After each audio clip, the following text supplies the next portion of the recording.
హోషేయ గ్రంథము 10వ అధ్యాయము. ఇశ్రాయేలు విస్తారముగా వ్యాపించిన ద్రాక్ష చెట్టుతో సమానము. వారు ఫలము ఫలించిరి. ఫలము ఫలించిన కొలది వారు బలిపీఠములను మరి విశేషముగా చేయుచూ వచ్చిరి. తమ భూమి ఫలవంతమైన కొలది వారు తమ దేవతా స్తంభములను మరి విశేషముగా చేసిరి. వారి మనస్సు కపటమైనది గనుక వారు త్వరలోనే తమ అపరాధమునకు శిక్ష నొందుదురు. యెహోవా వారి బలిపీఠములను తుత్తునీయులుగా చేయును. వారు ప్రతిష్ఠించిన దేవతా స్తంభములను పాడు చేయును.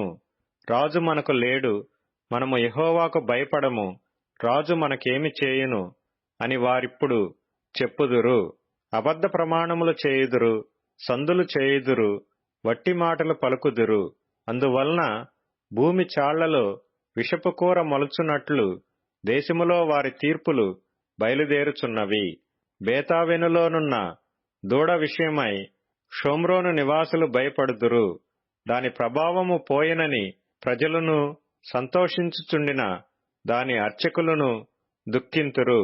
ఎఫ్రాయిము అవమానము నొందుటకు ఇశ్రాయేలు వారు తాము చేసిన ఆలోచన వలన సిగ్గు తెచ్చుకొనుటకు అది అష్షూరు దేశములోనికి కొనిపోబడి రాజైన యారేబునకు కానుకగా ఇయ్యబడును.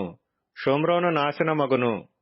దాని రాజు నీళ్లలో కొట్టుకొనిపోవు నురుగుతో సమానమగును. ఇశ్రాయేలు వారి పాప స్వరూపమైన ఆవెనులోని ఉన్నత స్థలములు లయమగును. ముండ్ల చెట్లును కంపయు వారి బలిపీఠముల మీద పెరుగును. పర్వతములను చూచి మమ్మును మరుగు చేయుడనియు, కొండలను చూచి మా మీద పడుడనియు వారు చెప్పుదురు. ఇశ్రాయేలు, గిబియా దినముల నుండి నీవు పాపము చేయుచూ వచ్చితివి. అచ్చట వారు నిలిచియుండిరి. దుర్మార్గుల మీద జరిగిన యుద్ధము గిబియాలో వారి మీదికి రాగా నా ఇష్ట ప్రకారము నేను వారిని శిక్షింతును. వారు చేసిన 2 దోషక్రియలకు నేను వారిని బంధింపగా అన్యజనులు కూడి వారి మీదికి వత్తురు.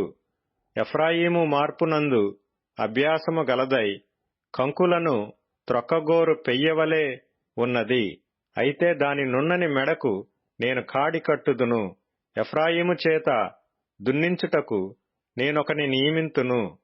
యూదా భూమిని దున్నును, యాకోబు దానిని చదును చేసుకొనును.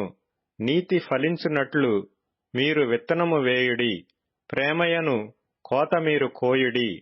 యెహోవాను వెదుకుటకు ఇదే సమయము గనుక ఆయన ప్రత్యక్షమై మీ మీద నీతి వర్షము కురిపించున్నట్లు ఇదివరకెన్నడను దున్నని బీడు భూమిని దున్నుడి. నీ ప్రవర్తన నాధారము చేసుకొని నీ బలాఢ్యులను నమ్ముకొని నీవు చెడుతనపు పంటకై దున్నితివి గనుక మీరు పాపమును కోతకోసియున్నారు, అబద్ధమునకు ఫలము పొందియున్నారు. నీ జనుల మీదికి అల్లరి వచ్చును. షల్మాను యుద్ధము చేసి బేతర్బేలును పాడు చేసినట్లు ప్రాకారములు గల నీ పట్టణములన్నీయు పాడగును. పిల్లల మీద తల్లులు నేలను పడవేయబడుదురు. ఈలాగున మీరు చేసిన ఘోరమైన దుష్టక్రియలను బట్టి బేతేలు మీకు నాశన కారణమగును. ఉదయకాలమున ఇశ్రాయేలు రాజు కొట్టబడి నిర్మూలమగును.